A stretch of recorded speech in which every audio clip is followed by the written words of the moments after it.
I've been reflecting a lot upon whether it is possible to embrace death and to be happy knowing that I'm going to die and that my loved ones will die. We are terrified of death to the point that we deny it throughout most of our lives. We think we have unlimited amounts of time and we squander it. And then one day we realize that our lives are coming to an end, that there is very little we can do about them. And then we start thinking about meaning, purpose. What can we do with whatever time we have left? Most of us will die in hospitals. Most of us will die suffering unnecessarily. And most of us will die full of regrets. So I'm trying to fill the gap between what is needed and what we offer as a health system. I was inspired by my father and by my grandfather. They were amazing physicians. In fact, I think they were more than physicians, they were healers. My dad was called the saint by his patients.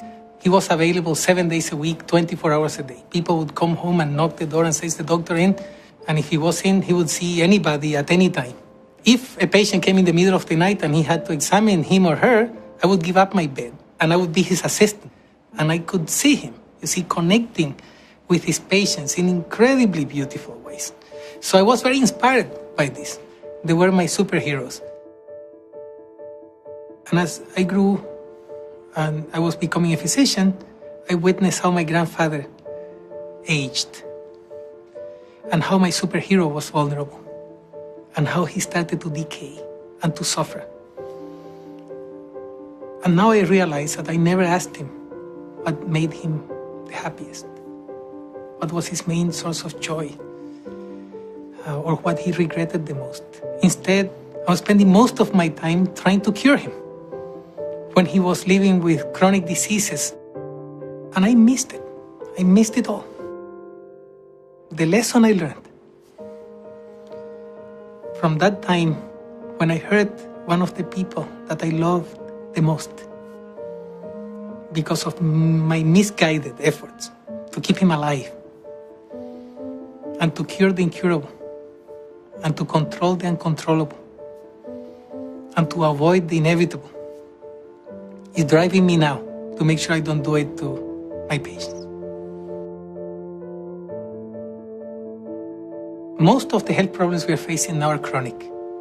And by definition, a chronic disease is incurable. And we need to manage them. We need to be able to adapt and to cope with them. And we cannot live in a hospital. In fact, hospitals are not designed to deal with chronic diseases. So we have to do it in our normal lives, mostly at home, with our loved ones. So we need to reimagine how we live.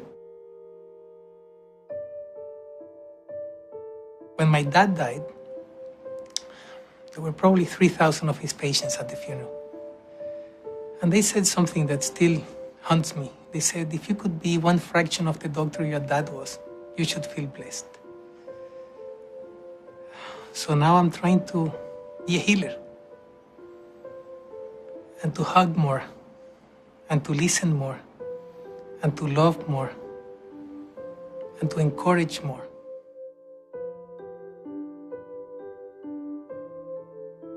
How would we live our lives if we were fully aware that we are mortal?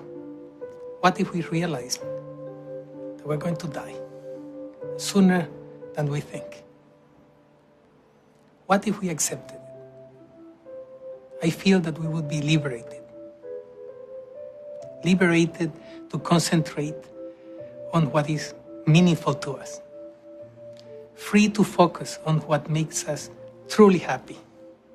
Free to love each other more. Free to get rid of our regrets.